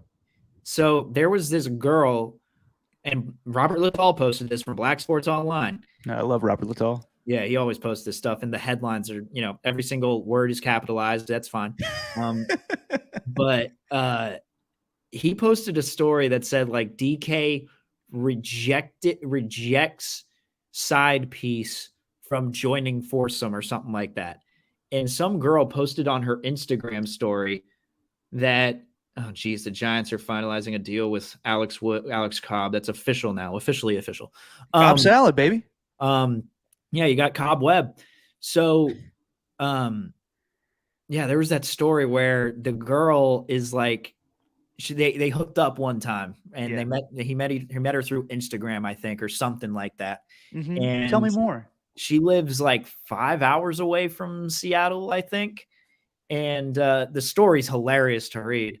But she was driving over because he, told her to come over. And so she drove like 5 hours or whatever, 4 hours to go to DK. And and I guess like he asked her to bring some milk or something like that. I don't know what it was. He like needed milk. So he asked her to bring some milk. And I guess like when she got there 4 hours later, 5 hours later, apparently he'd already had like 4 girls with him at the time. And so he didn't need a 5th. So he just rejected her and then had her drive back all the way home another 4 hours back, 4 or 5 hours. And she posted this entire thing to her Instagram story. And you think this has something to do with him not getting targets? If anything, Russell Wilson's like, my man, I'm throwing you the ball more. No, he's like, kidding. Russell Wilson's I'm kidding, like, people. Russell Wilson's like Mr. Unlimited. Oh God, I hate that guy. He's just so corny. Yeah, I know. But yeah, that was the story. Let me pull it up.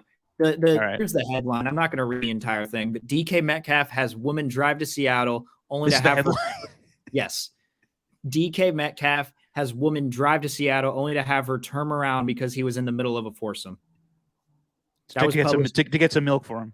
That was at the I don't know about the milk. I don't know why I thought the milk. Let me see. Oh, you made up the milk part? Oh, never mind. Never mind about the milk. That was not a real thing. One of the lines in the article was he asked her to drive 4 hours to Seattle so that he could give some of that milk loving. Oh, DK. He doesn't want her to come now because he's working on a foursome and they don't have room for a 5th. What a line. That's reporting, ladies and gentlemen. He's got to get a bigger bed. Jesus. Oh, my gosh. Yeah. What a time. Well, that's an interesting story. So, yeah, not getting targets because of that. Yeah, probably. We don't talk a lot of college football on this show, but Steven, what do you make of all these coaches just jumping ship for a shit ton of money, but just leaving their programs behind? Lincoln Riley, Brian Kelly, just saying adios before bowl games and just saying hello USC, hello LSU, and just leaving their teams behind. It's a crappy thing to do. I wish but that's just college football. These are times where I wish I watched more college football, like I wish I kind of get the gravity of the whole situation. But when I see slimy things being done within the NCAA, well, yeah, because the NCAA is a terrible brand that's corrupt and it is just awful. So no wonder these guys are just jumping ship. I mean, Brian Kelly, there was a story that came out today. I forgot. I think it was Field Yates who tweeted it. Is this about Robert Saleh and Yeah, Matt the LaFleur? thing where him and was it Matt LaFleur? Matt Yeah. LaFleur were They were coaches, graduation graduate assistants to Brian Kelly at Central Michigan. Yes, correct. And they thought they were going to a Christmas party. It turned out that he wanted them to like park cars. Basically, the scene out of Coming to America, as Guy Haberman tweeted out. Yes, and I mean, it's just like, dude, I mean, what was that? But that shit happens though. You ask like, what like you ever watch like the Football Life on the '93 Cleveland Browns team? That team had stacked like assistant coaches, like famous coaches, and they were referred to as slappies, and they had to like help Bill Belichick like, paint his driveway or whatever, do his help his like paint his garage. That's just stuff that when you're assistant coach, you're not making a lot of money. They ask you to do that shit sometimes. It's not good. It's not fair, but it has been done before. Yeah, we don't need to act like the moral compass of the NCAA and these people involved within the NCAA is heading in the right direction. We don't need to act like they're the template for morality, as I'm just going to use morale because it's the only word that I can use to describe this whole situation. But it is pretty crazy that it's all happening in the middle of the season, and all these NIL deals are pretty cool to see, though. I'll say that about college. Yeah. I think it's just weird that Lincoln Riley thought that it's a better situation in USC as opposed to Oklahoma. Now, I will say this. As a guy that watches Texas football every week, the idea of Texas and Oklahoma going to SEC is just terrible. They're going to get their ass kicked. And if you're Lincoln Riley, you're like, all right, is it easier to make it to the college playoff in the Pac-12 with USC as opposed to Oklahoma now? Maybe, but then you're also running away from competition. It's also hard to argue with a $110 million contract, a $6 million house in LA, and a private jet anytime you want it. Yep. That's just, yeah. These guys are just the kings wherever they go. Yeah. And then Brian Kelly, who is notorious for just leaving his team behind. I remember, 12 years ago, he left Cincinnati right before their biggest game of the season against Florida to go coach Notre Dame. And he doesn't fit LSU, the vibe of LSU at all. He's just like so straight laced and the guy that probably would spit out etouffee. Yeah. I know Ed Orgeron's not the smartest dude, but like, what did he do to like for them to like sour on him so badly? Do you know? No, I told you I don't really watch college, so I don't know the answers to any of these questions. You don't watch Michigan beat Ohio State? How does anybody have time to watch college around here? Like, I don't get that. Well, in the Bay Area, people just don't care as much. Yeah, sports 6 days out of the week. I need my Saturday just to chill out a little bit. Don't get me wrong. I'm a sports junkie like anyone else, but I'm also a life junkie. You're all about that life. You want to go experience things. Yeah, but also, sometimes my Saturdays are packed. I don't really have time to watch any college football. It's crazy to me that everyone has so much time to watch every sport. It's like, damn. Yeah, I know. I mean, I commend it. I'm not going to. All right, Steven, we get it. You're a dedicated boyfriend who's doing stuff besides watching sports. We understand. But didn't LSU just start to lose? I mean. Yeah, kind of. But I think they're also just realizing that without Joe Burrow and Ed Orgeron, he's just like, hey, go Tigers. But he's not really like a very smart X's and O's guy. Yeah, well, I mean, what can you do? I mean, you're 7th in the SEC right now. Yeah. Oh, wait till March Madness comes around and I start acting like I know everything about those college teams. Seriously. Yeah, that'll be the one time we all like fill out a bracket and they're just like, oh, yeah, this team. I like the way they sound. I think Gonzaga is going to win. That is the sport that I have the least interest in. I don't watch college basketball at all during the regular season. Couldn't care less. Really? I do have interest in college football. It's not to say I don't want to watch it, but I also find myself like preoccupied on Saturday evenings where it's just that's fine. I might not have the time to pay attention. But it is pretty cool how John beat up Ohio State John beat up Cleveland and then Jim beat up Ohio State. Both teams from Ohio. The Harbaugh is really sticking it to the O State. You just stole that line from Tirico. No, I didn't. I don't watch that show. What'd Tirico say? He was doing the Sunday Night Football game. He was like, Jim beats Ohio yesterday, and John beats Ohio today. Stealing I it. don't know. I don't watch that pregame show. I think It's not a pregame show. He was on the broadcast, Steven.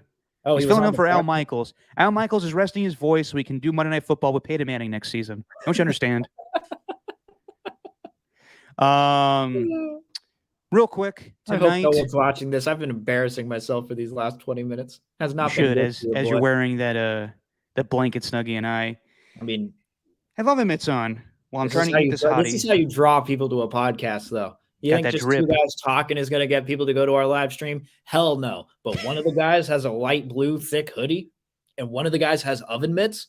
Damn, what's the story there? How could you pass that up? Come on, people. Let's get those clicks. We need to tune into that. We need to subscribe to their YouTube channel. We need to follow them on Twitter. We need to follow them on Instagram. Wow, these guys are wacky. They got some personality. You have an Instagram? Yeah. No, I knew that. I posted like 2 videos. Shows how dedicated we are to this thing.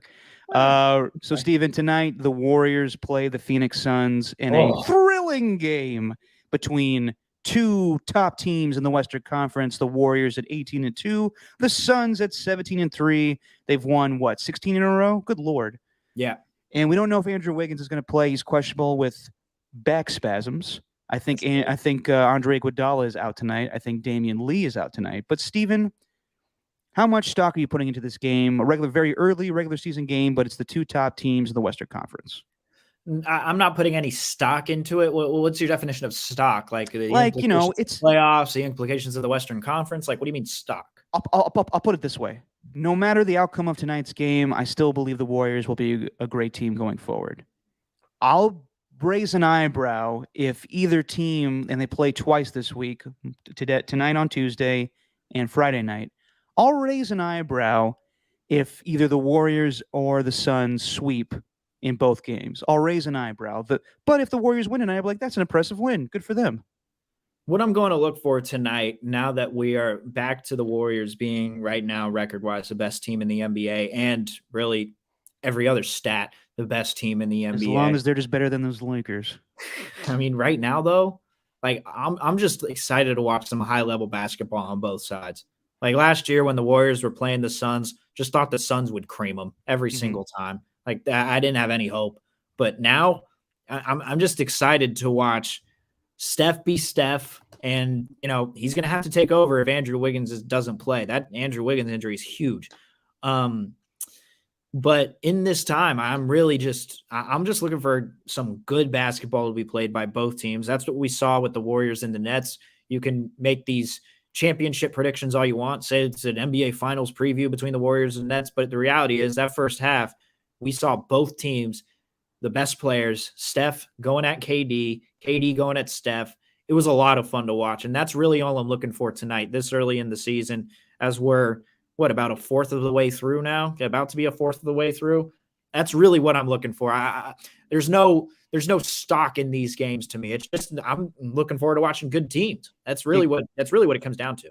Yeah, I mean, regular season games in basketball are just, everything going towards the playoffs as far as seeding, but everything changes when you get to the playoffs. Who knows where these teams will rank when it comes to the Western Conference by the end of the season, but it is fun to watch the two top teams in the Western Conference twice in 1 week. So we'll see how both games go on Tuesday and Friday. Yeah, but and I think the NBA has been a lot of fun overall this season. These lower level teams, they got some studs on them. They don't really have their shit figured out, but they got some young players who they could possibly build around. So I've enjoyed watching the NBA this year. I've been watching a lot of basketball. I've been watching every Warrior game so far, except for the ones on Sundays. What the hell? Why are the Warriors playing on Sundays while football's going on? I don't know, because they feel like that's the time in the schedule to put them. Yeah, but just I want to watch Steph Curry. I got to watch football. You know what? Next time the NBA makes their schedule, we'll make sure to consult you. And we'll make sure that it goes around your specific needs. And damn right. To make sure that if you're you ask every NBA fan, they're like, do you really want to watch Steph Curry up against NFL football? Hell no. Just bad scheduling on their part. Do better. Some might say Steph. He's the best show in sports right now. If there's football and Steph Curry, I think football is going to do better. Jets Texans. You watching Steph? Hell no. Give me all that Zach Wilson and Tyrod Taylor, baby. I hate you. Okay, I will admit this for this past Sunday, great slate of games for the NFL. Yeah. My highlight I had to do, and I had a hard time paying attention to it, Falcons and Jags. That's a bad game. That's a bad game. I'll admit it, Steven. You heard it here first. A man enough admits saying that the Jags and Falcons was a bad game. Wow. Wow. From a Glad man you in finally oven came mitts around. to a man with a towel on his head. Did you watch Klay Thompson at the end of that game the other night? I did. That was, God, I don't know how to describe it, but just seeing all the posts about it, I was like, wow, that man loves basketball. And it's such an emotional thing. Like, think about this, man. Klay Thompson has not played basketball before the pandemic. Like, it's been a solid 2 years of his life that has just been taken away from him. Yeah. And he's on the cusp of coming back, and I can't wait for it. If I had to guess a date, it's probably going to be that December 20th game against the Kings at home, right before Christmas. But we're close. And how many superstars, how many first-round picks, him and James Wiseman, are going down to the G League to play games? How many guys would do that? Not a lot. Exactly. So I think it's incredible that Klay Thompson's coming back. I feel for him. It's the last time Klay Thompson played basketball, I lived in the Bay Area. That's just, it's incredible it's been that long, and I can't wait for it to happen. But just seeing him on the bench the other night, just deep in his thoughts with the towel over his head, I felt really sad. Yeah. How else are you supposed to feel? And he's Mark Spears was on the station earlier this morning along with the Morning Rose, and he was like, "Remember that Klay missed a finals game? Like, he a whole finals game where he could have contributed. Like that probably still eats at him too. Yeah. So of course he was getting overcome with emotion, but that's been one of I mean, besides seeing Klay on the court, I'm obviously looking forward to that, but I am also just looking forward to not seeing him on the bench, just knowing that he wants to be out there, because every single time they cut the camera to him, I mean, this dude, he's happy for the team, but you can tell he's itching to get back out there. Yeah. So, of course, we're all excited for his return. I mean, it's Klay Thompson, man. Oh, yeah. I love Klay, and I can't wait for him to come back. We'll end with this. I hate ending the podcasts with a death, but unfortunately, we had another one. Dr. Elliot Schwartz, who was a good friend of my pops, who would come on the station quite frequently as a guest to talk about players being injured. He had a very unique voice, great man, passed away, unfortunately, the day after Thanksgiving. So rest in peace to Dr. Elliot Schwartz. Oh, I'm sorry to hear that, man. Yeah, too bad. All right, Stephen. Well, we'll be back on Thursday with a brand new podcast, and we'll be joined by Anna Kagarakis, who we're going to talk about how she spent her Thanksgiving and talk about what's going on with her, talk some movies. It'll be more of a laid-back podcast, not so sports-heavy, but we'll still have fun talking about sports. We'll do our picks. We'll review the Warriors and Suns game, and we'll be back for a secend podcast this week. We'll see if it can last less than an hour and 43 minutes. It'll probably be less than that. Damn, we had a lot to talk about. We did. We didn't do a show for a week, so we had to make it all up in an hour and 42 minutes. I was supposed to go on a run. You still can. You going to run with that thing on? No. God, no. No. No. God, no. Of course not. All right, on and all, I think it's very hard to do a podcast with oven mitts on, so hopefully we don't do that bet again. And the hottie sauce on Megan Thee Stallion's sandwich, it was good. It's okay. And on that note, Steven, say what you always say. And that's just our opinion.